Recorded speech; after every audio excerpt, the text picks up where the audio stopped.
Hello and welcome to Unspooled. Today we are reviewing the 2017 film Colossal, directed by Nacho Vigalondo, starring Anne Hathaway and Jason Sudeikis.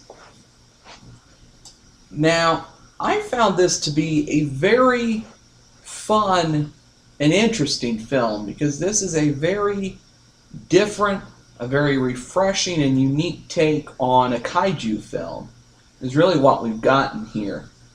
Now, it is very funny. The dialogue is well written, very funny. Hathaway and Sudeikis are great in this film, as they are in everything else they do. So, you're getting what you'd expect from a Sudeikis performance. He delivers his jokes very well, and with great timing, and with great zest to them as well, as he always does. But he also, in this film, shows something a little different from what I've seen from him before, as he goes into more of a darker character at times in this one, which is something I haven't really seen out of Sudeikis before. And he does do it very well here. Hathaway, this is also a performance of a type that I'm not used to seeing from Hathaway. This isn't really a dramatic and emotional performance. This is very much a lighthearted comedic performance from her, which is something different, at least for my viewing of Anne Hathaway's acting. So, and she delivers very well here. This is a very different take on the kaiju genre, just because simply traditionally kaiju films are meant to be taken as kind of horror films to an extent. Some are. That's kind of what the early Godzilla films were meant to be.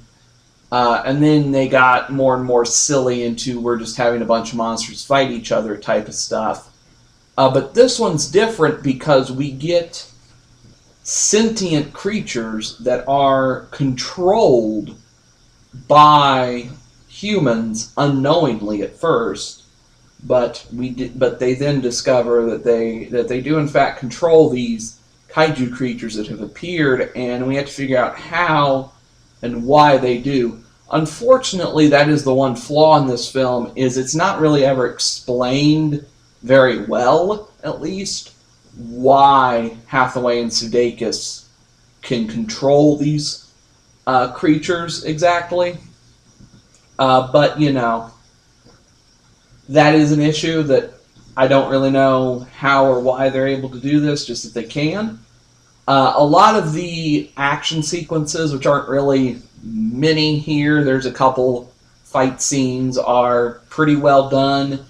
The CG on the creatures isn't, super AAA high budget CG, but that's to be expected with this kind of a film. This wasn't a giant, large budget production like that. So, that I can excuse, that the CG's not super perfect. That's fine, whatever. I get what they're doing here anyway. So, there are some other parts that I didn't really get as to why they're in here, besides to pad some runtime. Like when Hathaway's character goes and has a one-night stand with this one random dude. I don't really get the point of that. Yes. But, it's there to pad the runtime, and that's the only thing I could come up with. That whole character, I don't really get why he's here. Anyway, there wasn't really much point to him besides, for Anne Hathaway to go have sex with. But other than that, there was no point to his character. Unfortunately, other than Hathaway and Sudeikis, there isn't really any point to any of the other characters, except for Hathaway's ex kind of boyfriend as a, sort of a point. The other thing that was maybe unfortunate for this film, at least from my viewing of it, was that initially when this film was going on, I was sitting here watching it going, oh, okay, this is a different kaiju movie, not from the they can control them, but because at first I was reading into it, oh, that creature is a symbol for alcoholism or something. Then no, that's nope, okay, we're not going that route here, nope, okay. So Unfortunately, I thought we were getting something clever in that route, but we didn't really here, at least as far as I could tell. There wasn't any deeper symbolic meaning, which isn't always a necessity to make a great film. But unfortunately, there are just enough problems here for this to not be a great film. It is still very good and very refreshing and different from any other kaiju film or from pretty much any other movie you're going to see this year. Mostly it is very different from a lot of things, and it is a very good comedy. It does work well as that, as kind of a darker comedy. It works, and it also works as kind of a straight up quirky horror film. It does kind of work as that too a little bit, as kind of a horror comedy in like an Evil Dead type of vein. It works like that too. So there are just still those plot issues and non-main characters that I don't understand and that don't work too well. So this is still a fine film, but nothing that I would, recommend that you have to go check out here. So I gave this, once I find it, so I gave this an 80%. Okay. Whew, 80%. This is a decent movie. As you said, the CG is okay, but most of the CG, it's really dark, so it's, it's in dark scenes, it's hard to tell. And it is a cheap budget movie, so I know it's not going to be as good as the super duper expensive movies. But in this movie, see, it just threw me out of the movie at the very beginning, practically. When the movie opens, there's a small girl in Seoul, South Korea. She's going to pick up this doll at a park or something, and sees this big monster in the background, and she screams her head off, and I'm thinking, holy cow, we're getting to the monsters early. Woo! This is going to be awesome. We're going to have monsters, and boy, they're not even waiting. Okay, what's this going to happen? And then, like, the next line is 25 years later. It's like, what? Huh? What happened? What? Wait a minute. What? 25 years later? And then for the next, half hour, 45 minutes or so, we, like, whatever happened to that monster in South Korea? Are they going to have a flashback here? It just threw me for a big loop there. Why they did that was just, it killed me at the start. I'm sorry.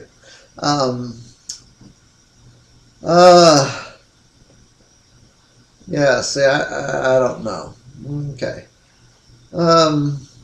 It just, what the movie did after that, I just, like, give me those monsters back. What, what happened? Why? I don't know.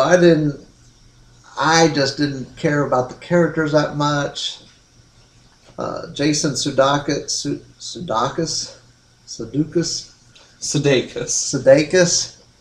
I mean, he's seems to be good 1 minute, and then the next minute he seems to be evil. He flipped this switch to be good, and then he was evil. It just didn't ring with me. Anne Hathaway's boyfriend. I mean, okay, you throw her out of his apartment, says, get out, I'm done with you, because, she was late one day, or she didn't know where she was. She always showed up at his apartment drunk. The day he threw her out of the apartment, it seemed like maybe she cheated on him. It's hard to say.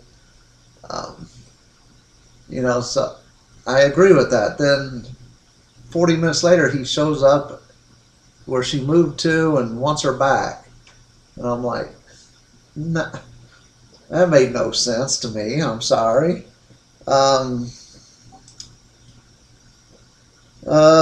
Yes. So it's just I didn't see that much in this film. The monsters, like you said, 8:05. That's the time that they get to control the monsters. They have to be, at a certain park. They have to be at a certain place at 8:05 for this to occur. And it's like, boy, just okay. You can explain that way back in elementary school, or you guys worked on this project with Seoul, South Korea, and Jason stomped all over the project, and a lightning bolt hit Anne Hathaway, apparently. Really, that makes you control the monsters? Oh, it was just, I was really, really hoping for a little bit different story. So I gave this movie a 70 for throwing me into the monsters and then making me wait 25 years later and like 40 minutes into the movie. Like, boy, that really threw me. So, Well, to me, it's important that they do that, because otherwise, if you don't know what this movie is, and you're sitting here for the first 40 minutes and you're watching this romantic character study of Anne Hathaway's character, basically, then all of a sudden we get this random giant alien creature thing, that's going to throw you for worse of a loop. Because then you have no basis of, okay, we're going to get something with these monsters or something like that. You're just thinking, oh, this is going to be like this weird rom-com type movie. possibly, but And then, oh wait, no, now there's this giant monster. What the heck am I watching? I'm thinking you got to try. It could have been written better somehow.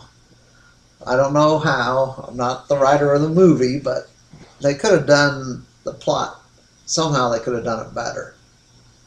Huh. So I don't know how. Now, also that you brought up, like with Hathaway's boyfriend, like this is also where I thought maybe this was going to go with the creature. Was I thought maybe we were going to get like, okay, this boyfriend is obviously painted as this controlling, semi-abusive dude to her. So I thought we were going to go into like this monster creature is this escape for her, that she kind of has this escape to this creature, and that maybe this creature is some sort of psychological mechanism for her to how she visualizes this boyfriend when she's alone from him, that this boyfriend of mine is this giant evil controlling monster that I just need to get away from now. That's where I thought we were going to go. It didn't go that way. But I will say also that with Sudeikis' character, the flips from being somewhat normal, reasonable, to being like a complete and total evil dude, it is heavily shown and implied that when he's being the evil version, that he's drunk at that point. So there is something in this movie to do with alcoholism and extreme abuse of alcohol. I'm not sure what their message is, other than extreme alcohol use is bad, but other than that, I'm not sure what their point is, but it is heavily shown and implied that that's kind of why he's that insane half the time. Okay. So, I mean, those are the things I can explain there as to your issues, but, Yeah, 70%. So that will do it for this episode of Unspooled. Thank you for listening. If you enjoyed, make sure to subscribe to the channel for more great content like this. And until the next episode, goodbye.